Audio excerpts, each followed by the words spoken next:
Sinabihan ni Vito si Sandro na pareho nilang kaaway si Tyrone, kaya pagtulungan nila ito. Pahirapan nila ng mabuti si Tyrone para sa kanilang pamilya. Napaulit-ulit niyang niloloko si Iris at sa kanyang pamilya na walang awa na pinapatay ni Tyrone. Pabagsakin nila ito at magbibigay siya ng ebidensya para mabulok sa kulungan si Tyrone, pero idadaan nila ito sa legal na proseso. Ang sabi ni Sandro, kung legal lang na pwede niyang itong sunugin ng buhay, gagawin niya ito, gaya ng ginawa niya sa kanyang pamilya. Ang sabi ni Vito, good, malaking pasabog. Pero paano niya masasaksihan yung palabas na yon kung nakakulong siya dito? Ang sabi ni Sandro, alam naman niya na ang lahat ng ito ay isang formalidad lang.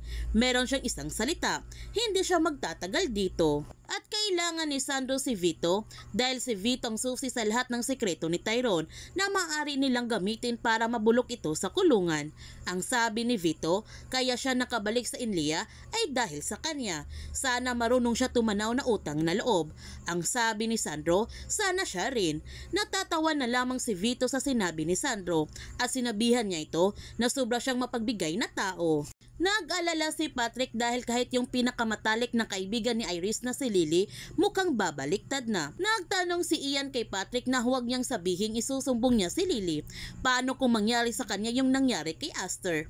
Ang sagot ni Patrick, kung ano man ang nangyari kay Aster, wala silang kinalaman. Ngunit nagalit si Ian sa pagiging bulag-bulaga ni Patrick dahil alam nilang pareho na guilty si Vito at involved ito. Pakiramdam ni Ian na responsable siya sa nangyari kay Aster at nagtanong si Ian kay Patrick kung wala ba siyang konsensya, pero hindi nakasagot si Patrick kaya napagdesisyonan ni Ian na maghiwalay na lamang silang dalawa ni Patrick dahil hindi na niya kaya ang kanilang ginagawa. Mga ilang sandali dumating na si Iris at nagtanong siya kagad kay Patrick kung ano ang kanyang gustong ipakita sa kanya at ipinakita na nga ni Patrick kay Iris ang ticket na kanyang nakita sa bahay ni Lily. Ang sabi ni Iris, nagpaplano si Lily na umalis kasama si Camila. Ang sabi ni Patrick, paano kung alam na ni Lily kung ano ang talagang nangyari kay Lance? Pwedeng rason yun, natataka sila para safe silang mag-ina. May posibilidad na baka bumaliktad si Lily at kumampi ito kay Jasmine. Ang sabi ni Iris, aalamin niya ito. Nagtanong si Patrick sure ba siya na aamin sa kanya si Lily. Ang galit na sabi ni Iris, subukan lang niya magsinungaling sa kanya. Alam niya na minahal niya si Lily higit pa sa sarili niyang kapatid. Tapos katulad lang pala ito ni Jasmine at ni Tyrone. At makikita ni Lily ang hinahanap niya. Nakita naman ni Ian na ipinatuloy pa rin ni Patrick ang pagsusumbong niya kay Iris at natatakot siya sa kaligtasan ni Lily ngayon. Samantala, humingi ng sorry si Lily kay Jasmine dahil wanted na siya ngayon for kidnapping. Wala na siyang magagawa. Napilitan na siyang nagbigay ng statement sa mga pulis. Hindi naman nagalit si Jasmine at sinabihan niya si Lily ang importante ngayon na aresto na si Vito. Mabibigyan na ng hustisya ang pagkamatay ni Aster. Ngayon umaasa na lang siya na magbabago yung kapalaran nilang lahat at huwag siyang mag-alala habang nandito si Camila sa kanila, magiging ligtas ito. Sinabihan ni Lily si Jasmine na marami silang dapat pag-usapan. Pupuntahan niya sila ngayon at pwede ba pakitext sa kanya ang kanilang address. Pumayag naman si Jasmine kaya tinext na niya ang address kay Lily. Kinakabahan ng gusto si Tyrone sa ginawa ni Jasmine na sined niya kay Lily ang kanilang address. Malaki ang utang na loob ni Lily kay Iris. Ang sabi ni Jasmine, kaligtasan na kanilang anak ni Lily ang nakasalalay dito. Sa palagay ba niya, ilalaglag sila ni Lily? Pinagkatiwalangan niya sa kanila si Camila. Ang sabi ni Tyrone, wala sila sa lugar ngayon na magtiwala kahit kanino. Ang sabi ni Jasmine, sana noon pa niya natutunan yan.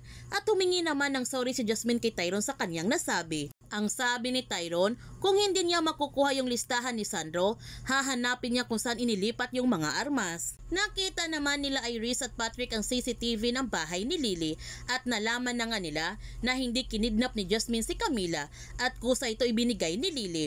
Ngayon nalaman na ni Iris na kumampi na si Lily kay Jasmine at bumaliktad na ito. Habang si Lily nagmamadali na nga siya umalis ng bahay na may dalang malita para puntahan na niya si Camila kina Jasmine dahil kinakailangan na nilang umalis ni Camila sa bansa upang maging ligtas ito. Pero hindi niya alam na sinusundan na siya ngayon nila Iris at Patrick. Aalis naman si Tyrone dahil hahanap siya ng paraan para makita niya kung saan inilipat yung operasyon. Nagtanong si Jasmine kung paano. Ang sagot ni Tyrone, siya na ang bahala. Humingi ng pasensya si Jasmine kay Tyrone sa kanyang inasal kanina. At galit ba ito? Ang sagot ni Tyrone, hindi. At naintindihan naman niya si Jasmine. At bakit siya magagalit? Siyang dahilan kung bakit sila nandito ngayon. Gagawin niya ang lahat para ilabas sila dito. At umalis na nga si Tyrone. Nung umalis na si Tyrone, nakita naman ni Jasmine si Camila sa loob ng bahay na nahihirapan na itong huminga. Kaya kinuha niya kagad ang kanyang anak at tinawagan niya kagad si Tyrone. Ngunit hindi napansin ni Tyrone ang tawag ni Jasmine at patuloy pa rin ito sa pagmamaneho. May masama kayang nangyari kay Camila? Yan ang ating aabangan sa Lavender Fields. Kung bago ka pa channel ko, don't forget to like, subscribe, and click notification bell para palagi kang updated sa mga videos in-upload ko. Thank you for watching and God bless to everyone.